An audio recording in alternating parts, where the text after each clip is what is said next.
Hi, my name is Fisk.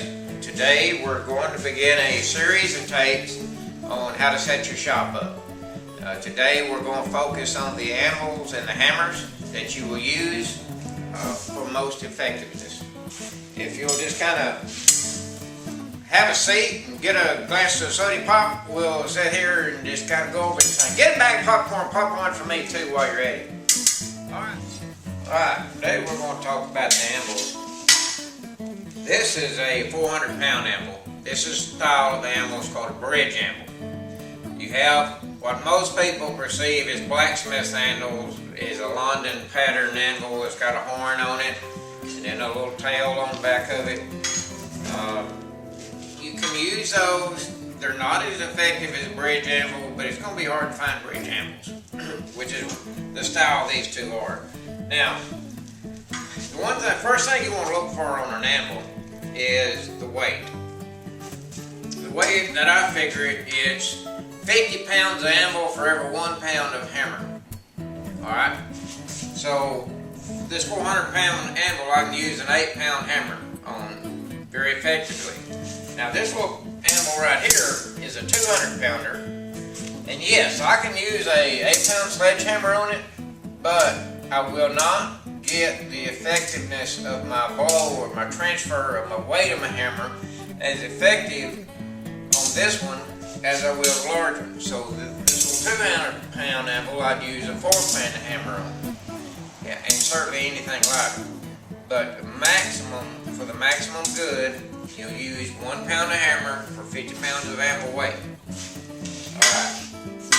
Now, the one thing that you will hear about a lot is the height of the anvils. You know, what height is it supposed to be.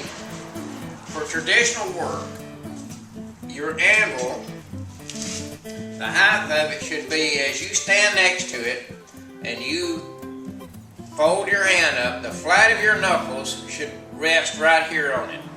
That is the traditional height of an anvil for forging a blade or blacksmith work. Now, so my heavy duty anvil has the proper height for standard blacksmith work. My smaller anvil that I use for lighter duty type work, if you'll notice, the height on it will come to about right here. So you're talking about 5 to 6 inches difference in length and height. So this one, I do not have to stand up as high, but I'll sit here or bend over as low, excuse me. I won't have to bend over as low, and I can sit here and tap it wherever I need to get it straightened much more easily. I can straighten anvils or swords, I can straighten pocket knives, anything I want to put on here.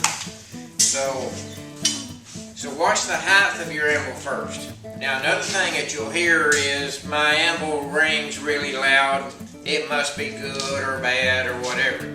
When an anvil rings, that means it's not fully anchored down all over the base of it. You will hear wives' tales about sticking magnets to it and putting rubber bands on it to quieten the anvil. All you need to do is make sure the base is secure. For instance, on this one, both of these are set in a piece of angle iron trough. And inside this angle iron, I have sand. And this anvil is resting on a 1/2-inch layer of sand. Plus it's all the way around what little bit of edge that I have. And this way, it is nice and quiet. Now, I do not recommend that you do this. I do not like to hit an anvil with a cold hammer and a cold anvil face to face, but listen to it. That's all it does. There's no ringing whatsoever. Anywhere you hit it on it, it's the same.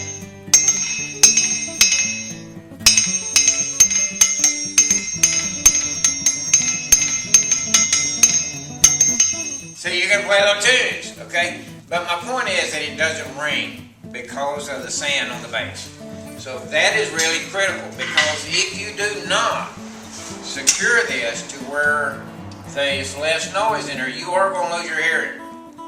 You wouldn't be surprised at it, but you talk to most old blacksmiths and bladesmiths, You talk to them, you'll have to talk with a louder voice because they can't hear squat because they did not secure these animals down. So this is really, really important. Okay? Now,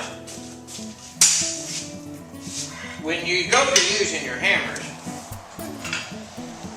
you can use all types of hammers. For instance, this is that 8-pound sledgehammer I was talking about a while ago that I can use very effectively here, but not as effective over here on the little 200-pound anvil. This 4-pound hammer is what I would use for most effectiveness up here. Okay? Now you go back to certainly anything lighter. Now I use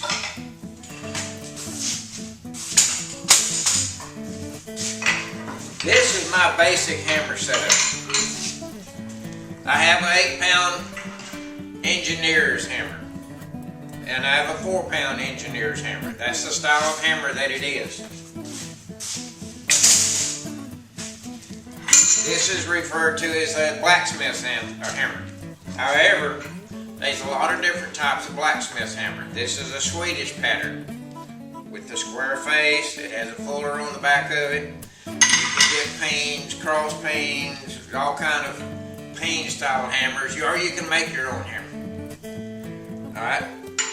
This is a Japanese style hammer. Now, where the Swedish one comes in like traditional, 90 degrees from the handle, you notice the Japanese hammer comes set at an angle already. It takes you a little bit to get used to that. But once you do, it's a very, very, very effective hammer. Even the larger Japanese hammers, for instance, we're using this one. This is about a 2.5-pounder, and all the weight's just on forward end only. Again, instead in at an angle, not 90 degrees either. So in essence, it's preset for your forging your edge down. These are custom-made hammers that I had done by Bill Farini, who passed away. He's an excellent master smith and made really good hammers. But this is just my own technique. Certainly, you do not have to have Japanese-style hammers. The Swedish pattern are just great, as well as other patterns. I just prefer these and the Japanese. Now this small size of hammer is called a tenner's hammer. Yes, it is a lighter, smaller version of the blacksmith hammer, but it's really not for blacksmith, it's for tinning. Now you'll use this hammer, to move the steel, this hammer to do your straightening and your smoothing. So what you'll do with it, where on the bigger hammer, you'll sit here and you'll do your forging like so. You'll take this hammer with slide a bowl, you'll turn it in there, and in order to get it straight. Now again, it has a fuller on it. Now I re-hardened the face of these hammers when I got them, because hammers, when they come from the factory, they're going to make them softer than they used to. And the reason is to prevent lawsuits. Alright?